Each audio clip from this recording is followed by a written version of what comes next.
ನಾಗೇಂದ್ರ ಅವರು ಈ ರಾಜ್ಯದ ಮಂತ್ರಿಯಾಗಿ ಏನು ಮಾಡ್ಯಾರ ಅವ್ರನ್ನ ಕೈ ಬಿಡಬೇಕು ಅನ್ನೋ ಉದ್ದೇಶಕ್ಕಾಗಿ ಭಾರತೀಯ ಜನತಾ ಪಕ್ಷ ಈ ಒಂದು ಇಡೀ ರಾಜ್ಯ ತುಂಬ ಹೋರಾಟವನ್ನು ಮಾಡ್ಲಾಕತ್ತಾರಪ್ಪ. ಅದರ ಜೊತೆಗೆ ರಾಜ್ಯದಲ್ಲಿ ಅತ್ಯಂತ ಭೀಕರವಾದಂಥ ಬರಗಾಲದ, ಬಿಜಾಪುರದಲ್ಲಿ ಕೂಡ ಅತ್ಯಂತ ಭೀಕರವಾದ ಬರಗಾಲದ, ರೈತರಿಗೆ ನೀರಿಲ್ಲ, ಮಳೆ ಇಲ್ಲ, ಬಿತ್ತಣಿಕಿಲ್ಲ, ಹಿಂಗಾರಿ ಅಂತೂ ಹೋಗಿಬಿಟ್ಟದ. ಮುಂಗಾರಿಗೆ ಕಾಯ್ಕೋತ ಹುಬ್ಬಕ್ಕೆ ಕೈ ಹಚ್ಕೊಂಡು ನಿಂತಾವೆ. ಮಳೆ ಬರ್ತದ, ಇನ್ನೇನು ಬರ್ತದ ಹೋಗ್ತದ ಗೊತ್ತಿಲ್ಲ.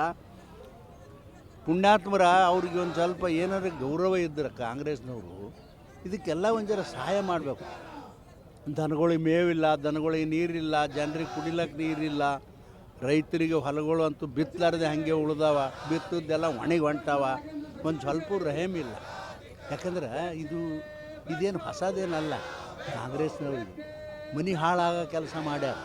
ಇಡೀ ದೇಶದಾಗ ನೋಡಿದಿರಲಿಲ್ಲ, ಒಂದೇ ಅಭಿವೃದ್ಧಿ ಕೆಲಸ ಮಾಡಿದ್ರೆ 68 ವರ್ಷ ಈ ದೇಶ ನಡೆಸಿ ಏನೂ ಮಾಡಲಿಲ್ಲ.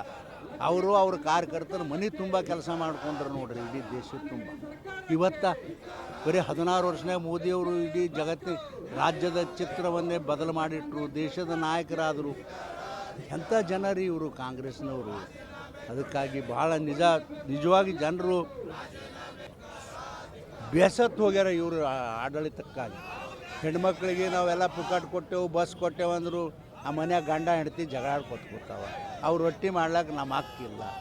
ಏನು ಮಾಡೋದ್ರಿ? ಅವ್ರಿಗೆ ಊರೂರು ಅಡ್ಡಾಡಿಸ್ತೀರ ನೀವು? ಬಸ್ನಾಗ ಪುಕಾಟ್ ಕಳಿಸಿ ಕೊಡೋದಿದ್ರೆ ಸಾಲಿ ಮಕ್ಳಿಗೆ ಕೊಡ್ತೀರಪ್ಪ, ಅದಕ್ಕೆ ಚಲೋ ಅಂಥೇಳಿ ನಾನು ಈ ಸಂದರ್ಭದಾಗ ಹೇಳಿ, ಒಟ್ಟಾರೆ ನಾ ಹೇಳೋದಾದರೆ ನಾಗೇಂದ್ರ ಅವರು ತಕ್ಷಣ ರಾಜೀನಾಮೆ ಕೊಟ್ಟು ಮನೆಗೆ ಕಳಿಸ್ತಕ್ಕಂಥ ಕೆಲಸ ನೀವು ಮಾಡಬೇಕು. ನೀವು ಮಾಡಿಲ್ಲ ಅಂದ್ರೆ ಭಾರತೀಯ ಜನತಾ ಪಕ್ಷದವ್ರು ನಾವೇನು ಬಿಡೋದಿಲ್ಲ.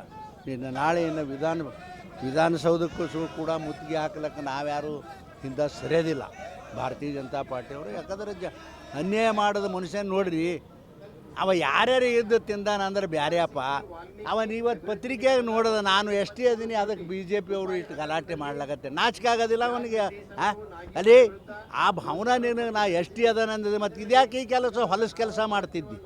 187 ಕೋಟಿ ರೂಪಾಯಿ ನುಂಗಿ ನೀರು ಕುಡಿದ್ರಪ್ಪ. ಅದು ಏನು ಮಾಡಿದ್ರೆ ದೇವ್ರಿಗೆ ಗೊತ್ತಾ.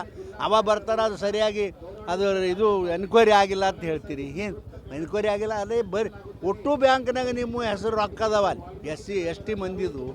ಎಂಥದಪ್ಪ ಈ ನ್ಯಾಯ? ಅದಕ್ಕಾಗಿ ತಕ್ಷಣ ಅವನು ರಾಜೀನಾಮೆ ಕೊಟ್ಟು ಮನೆಗೆ ಹೋಗಬೇಕು.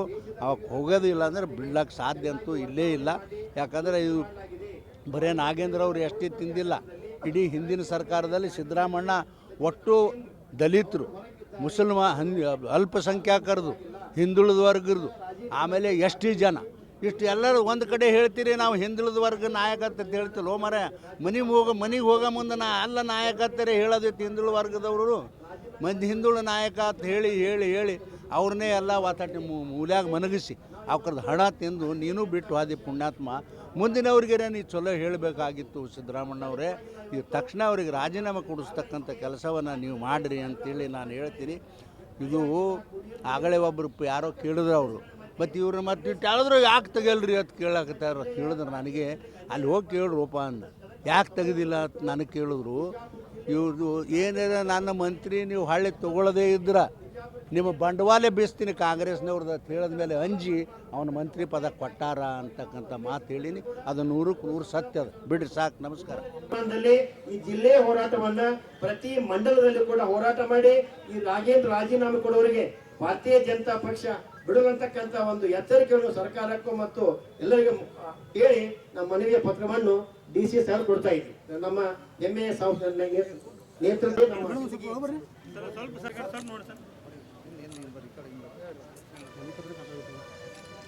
ಸರ್